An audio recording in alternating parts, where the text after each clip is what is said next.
तो ये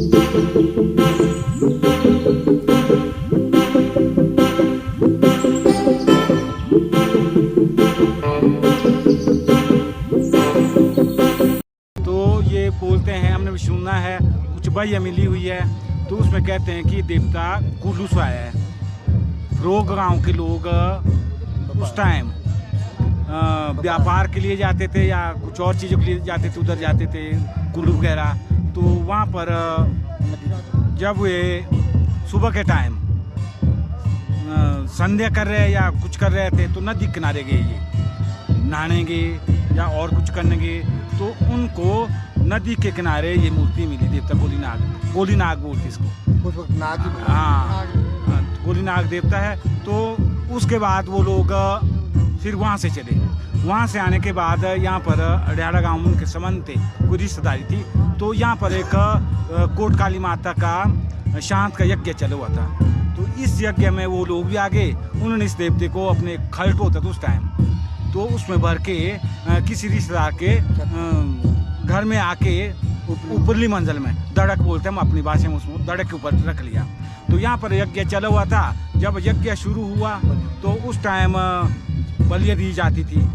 तो जब बलियाँ देने शुरू की तो हमारी प्रथा है, यहाँ पर जो बलि दी जाती उसको पानी डालते, प्नैन बोलते अपनी भाषा में, प्नैन बोलते। तब उस तरीके से देवी देवताएं जो बकरे चढ़ाए जाते हैं वो लेते हैं। तो जब प्नैन डाली गई तो बकरे सारे शांत हो गए।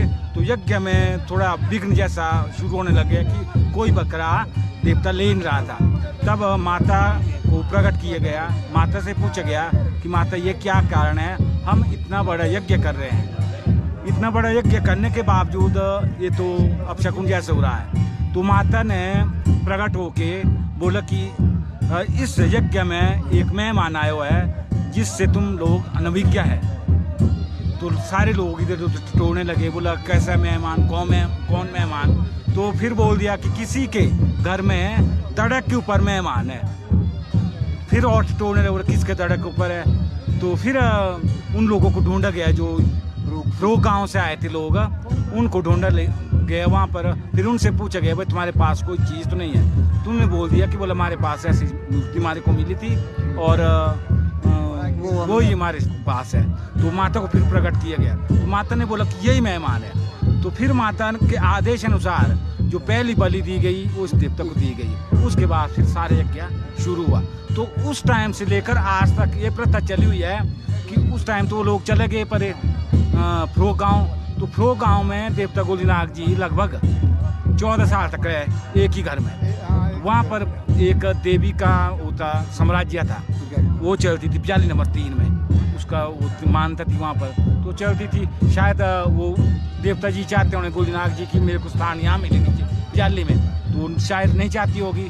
तो एक दिन माता अपने दौरे में निकली होगी, देवी माता अपने दौरे में निकली हुई थी, तो स्टाड़ी गाँव गई हुई थी। स्टाड़ी गाँव से आते आते तो इस देवता ने इतनी बारिश लगा ली कि सारा रथ माता का खड्ड में बहाया गया उस रथ को। फिर देवता प्रकट हुआ वहीं के आदमी को एक, फिर इसने अपना बखान बोला। अब लोग अनभिज्ञ थे वहाँ पर कौन है कैसा है। फिर ये प्रकट हो के फिर इसने अपना बखान बोला, मैं कुल्लू से आया हूँ, मेरा नाम गोलीनाग है, अगर आप लोग चाहते हैं तो मैं यहाँ पर स्थान लेना चाहता हूँ। फिर बोले तो देवी तो बह गई। फिर देवते के आदेश अनुसार जो भी देवी की मूर्तियाँ थी उनको ढूंढ के लाया गया, जो आज रथ में विराजमान है। शायद जो ऊपर की मूर्ति है उस टाइम की है, ये ऊपर ही लगी हुई ना जी। तो फिर उस के बाद देवता जी की जो स्थापना या मानता स्थापना तो 42 नंबर 3 में की गई है। और फिर मानता जितनी देवी माता की थी उतने सब लोग करने लगे। तो उसके बाद जो अड्याला का संबंध है, यहाँ पर बागी का संबंध है, उस टाइम से चला हुआ है। तो देवता जी हर 30 साल यहाँ पर आते हैं या एक भव्य मेला लगाते हो, आप लोगों ने देखा होगा। फिर इसकी प्रसिद्धि बहुत है। इस देवते की राजा महाराजा से लेकर है। अकाल पड़ा था किसी टाइम में, बहुत बड़ा काल पड़ गया, बारिश नहीं हुई, तो फिर राजा के आदेश अनुसार राजा ने फरमान भेज दिया, जितनी छोटी छोटी ठकरावियाँ होती थी उनको फरमान भेज दिया कि भाई कोई देवी देवता है उनको पूछो, कोई देवी देवता बारिश लगाता है तो अच्छी बात है। तो सारे देवी देवता को पूछा गया। किसी ने नहीं बोला कि भाई हम बारिश लगाते हैं। फिर शहर रियासत में दो बहुत प्रसिद्ध देवता थे, एक था जाबल का नरैन और एक था उधर क्या नाम मेशर, सुंगर का मेशर। वो बड़े मान्यता प्राप्त राजा के टाइम में है। तो पंच श्रेणी में की बात भी करूँगा, जो हमारा देवता पंच श्रेणी में आता हूँ। तो उन देवताओं को पूछा गया, फिर आखिर में उन देवता ने बोला कि भाई हमारे बस में चीज़ नहीं है बारिश लगाना। कि ठानी जगह में पुजारी नंबर 3 में एक देवता है, कोलीनाग नाम का देवता है, बोला वो बारिश लगा सकता है। फिर राजाओं का फरमान आया, उस टाइम अब जेलदारी थी, जेलदारी प्रथा थी, तो जेलदारी उन दौरान खैनी गांव में थी। तो राजा का फरमान आ गया, वहाँ पर खैनी गांव के देवता को पूछो भाई पानी बारिश लगाता है या नहीं लगाता है। तो वहाँ से लोग आए, देवते ने बोला कि मैं बारिश लगाऊंगा। फिर देवते ने शर्त रखी, बोला अगर मैं बारिश लगाऊंगा तो मेरे को इनाम में क्या देंगे। तो उन्होंने राजा को फरमान भेज दिया कि वैसे ऐसा एक देवता है, वो बोलते कि मैं बारिश लगाऊंगा। तो राजा ने बोला कि अगर देवता को बारिश लगाएगा तो मैं बोला रोड मेला लगाऊंगा, रोड में मेला लगाता। तो फिर देवता के पास अब अपनी जनता भी थी, तो वो लोग डरे हुए थे कि भाई अगर ऐसा नहीं होगा तो देवता जी को शायद राजा का टाइम था, शायद बोला कैद कर देंगे, सारी प्रजा उधर चले जाएंगी। तो देवता ने अपनी प्रजा को समझाया कि भाई ऐसा मैं नहीं होने दूंगा, मैं बारिश लगाऊंगा। तो फिर देवते से एक अवधि मांगी गई पानी की, भाई कितनी अवधि में लगाएंगे आप पानी। देवता ने जो अवधि बोली उस अवधि को, मतलब जिसने कोई सोचा नहीं कि इतनी बारिश होगी 80 वर्षा का। तो उसके बाद देवता जी का मेला वहाँ लगता था, क्या नाम है रोड में, उसमें थोड़ी राजनीति होने लग गई थी। फिर उस टाइम जब भाई देवता या कोलीनाग इतना बड़ा देवता हो गया, फिर जो हमारे क्षेत्रीय देवते थे वो लोग नहीं चाहते, वो देवता भी नहीं चाहते, तो वहाँ की जनता भी नहीं चाहती कि देवता कोलीनाग का मेला इस तरह से लगे। फिर जब राजा का फरमान देवता के लिए मेले के लिए आया, अभी देवता कोलीनाग का मेला रोड में लगना चाहिए। तो ये प्रथा थी खैनी गाँव में, ये नाटक के घर में थी, वहाँ पर फरमान आ गया। तो उन्होंने क्या, जो फरमान था उसको दबा लिया, एक कोठी में रख लिया, दबा लिया कि भाई नहीं लगना चाहिए मेला। संदूक था, हाँ संदूक। तो फिर देवता को पता था, फिर देवता ने वहाँ पर क्या कर दिया, भाई अच्छा तुम ऐसा चाहते हैं, तो वहाँ पर एक बिजली डाल दी वहाँ पर उस संदूक में। फिर लोग को पता लग गया, कभी चेतन हो गए भाई ये क्या हो गया। फिर उनको आभास हो गया कि भाई ये देवता कोलीनाग के ख्वाटे हैं। फिर वो लोग आए, फिर वहाँ पर फरमान भेजा, फिर देवता जी को रोड लिया गया, मेला कई सालों तक मेला लगता रहा वहाँ पर। फिर एक साल की बात है, मेले के लिए देवता जा रहा था, फिर रास्ते में कई ऐसी टकराई होती थी जो इस चीज़ को नहीं मानते देवी देवताओं को, भाई क्या देवता ऐसा कर सकता है। तो रास्ते में एक टकराई आई, बोला देवता कोलीनाग मेले के लिए जाता है, बड़ा बारिश लगा ली इसने। तो उसने क्या हुआ, तो उसने उन ज़माने में गेहूँ के कठार भरे होते थे, तो उसने वो गेहूँ सुखाने के लिए, साग का महीना था, सुखाने के लिए डाले हुए थे। तो उसने देख लिया, अभी देवता मेले के लिए बोला बड़ा देवता आ गया, लगाने वाला बारिश ना, अगर बोले ऐसा देवता मेरे गेहूँ यहाँ पर, इसको भगो के देखे।